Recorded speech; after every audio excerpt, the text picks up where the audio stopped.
Coucou les beautés, j'espère que vous allez bien. Alors aujourd'hui on va parler des dangers des cosmétiques faits maison. Donc en fait je fais cette vidéo parce que je suis une accro aux cosmétiques homemade. Mais en fait je me suis rendu compte que certains ingrédients que je rajoute dans mes cosmétiques ne sont pas forcément clean. Donc, en fait, quand on fait les cosmétiques homemade, c'est justement pour être sûr des ingrédients qu'on met sur nos cheveux. Or, on fuit certains ingrédients tels que les métaux sulfates, silicone et autres, alors qu'en fait, certains ingrédients qu'il y a dans les cosmétiques homemade en contiennent. Alors, on va commencer par les émulsifiants. En fait, ce sont des éléments qui permettent d'avoir un bon mélange entre l'eau et l'huile, par exemple. Ils facilitent en fait les mélanges des phases. Donc, par exemple, quand on fait un masque à la maison, parfois on est bien obligé d'utiliser ce genre de produit pour mélanger nos différentes étapes, c'est-à-dire peut-être si on veut rajouter de l'eau dans de l'huile, donc pour que le mélange soit homogène, on est obligé de rajouter pardon, des émulsifiants. Il faut savoir que la plupart d'entre eux contiennent des métaux sulfates, des silicones et autres. Donc tous les ingrédients en fait qu'on fuit dans les produits du commerce, du coup on va les ramener à la maison. Je vais prendre l'exemple des BTMS qu'on retrouve dans les boutiques Aromazone. En fait, ce sont des BTMS qui contiennent du B1-trimonium et des métaux sulfates entre 20 et 30%. Donc, du coup, on va mettre normalement et souvent aussi, ce sont des trucs psychologiques. On se dit que non, comme ce sont des produits que nous-mêmes on a fait, ils sont plus sains que ceux du commerce. Alors qu'en fait, c'est tout à fait faux. Vous allez tout simplement reproduire les produits de commerce chez vous sans savoir qu'il y a les mêmes risques dans ces produits-là. Les risques qu'on encourt quand on utilise ce type d'ingrédients dans nos cosmétiques maison sont par exemple l'irritation de la peau, des nécroses, le dessèchement de la peau et voire même la casse du cheveu. Donc du coup, en fait, ces risques, c'est à la longue que vous verrez vraiment le danger de ce produit. Vous allez vous rendre compte à la longue que vos cheveux n'apprécient pas forcément le produit en mai. Comme alternative au BTMS, on peut plutôt utiliser le géli sucre d'aromage clean que les BTMS. Maintenant, on va passer aux conservateurs. Alors, quand par exemple on fait les cosmétiques homemade, on utilise souvent le Cosgar parce que en fait c'est le conservateur le plus sûr pour aux produits homemade. Je vais juste donner un exemple. Le Cosgar, sachez par exemple que certains conservateurs, même s'ils sont d'origine végétale, provoquent des allergies. Moi par exemple, je me suis rendu compte, je donne toujours l'exemple sur moi, j'avais réalisé mon gel de lin.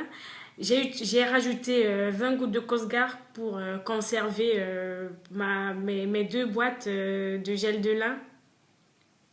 Et je me suis rendu compte que je suis allergique au Cosgar. Or, le Cosgar, c'est un conservateur naturel. Donc, moi, je vous conseille aussi de faire vraiment, vraiment attention quand vous utilisez les produits tels que les conservateurs chez vous, notamment le Cosgar. Donc, il est préférable de faire un test d'allergie avant son utilisation dans vos produits. Je parle pour moi. Quand j'ai fait mon gel de lin, j'ai plaqué mes cheveux avec, je me suis rendu compte que j'avais beaucoup, beaucoup de démangeaisons et je ne comprenais pas pourquoi. Alors, j'ai pris une toute petite quantité de Cosgar, j'ai appliqué en fait sur le creux de ma main et quelques minutes après, j'avais des démangeaisons. Donc, j'ai compris en fait que c'est le Cosgar que j'avais rajouté dans mon produit, dans mon gel de lin, qui me provoque en fait ces démangeaisons. Donc, du coup, j'ai décidé de m'en passer. Donc, l'alternative pour celles qui sont comme moi, d'en faire vraiment une toute petite quantité pour éviter de rajouter des conservateurs. Maintenant, on va passer au colorant. Donc, en fait, on rajoute souvent des colorants dans nos produits cosmétiques homemade, tout simplement pour apporter un peu d'esthétisme, pour que nos produits ressemblent à ceux du commerce. Et en fait, pour ma part, j'ai utilisé les oxydes d'origine, les colorants, je vais dire, d'origine minérale. Notamment, j'ai utilisé l'oxyde rose et l'oxyde rouge, donc en fait, qui sont des dérivés de l'oxyde de titane. Et en fait, les oxydes en général sont riches en aluminium. Et l'aluminium, en fait, le corps n'en fabrique pas, on n'en trouve pas dans le corps humain. Quand on rajoute les colorants dans nos crèmes capillaires ou dans nos leave-in ou je sais pas, bref, dans nos cosmétiques capillaires, il pénètre en fait le cerveau.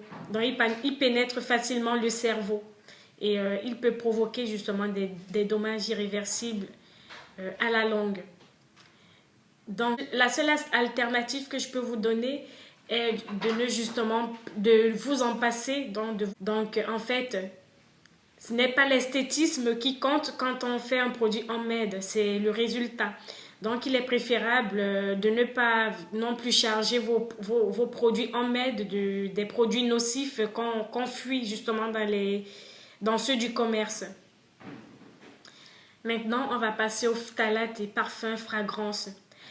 Donc, je ne vais pas m'attarder là-dessus. Vous savez très bien que ces produits sont tout aussi nocifs. Ils sont très, très, très nocifs. Surtout au niveau des hormones, il dérègle les hormones de l'homme et de la femme. Bref, je ne vais pas m'attarder là-dessus parce que je ne suis pas scientifique. Vous pouvez utiliser les dérivés, les extraits de fruits, par exemple, l'extrait de pomme. Oh là là, mais quelle senteur, ça sent hyper bon. Vous pouvez également utiliser les huiles essentielles de lavande, de menthe poivrée, de géranium. Toutes ces huiles en fait sont sentent très bon et vont apporter une odeur assez importante à vos cosmétiques maison. J'espère que ma vidéo a été instructive et je vous dis à très bientôt pour une prochaine vidéo.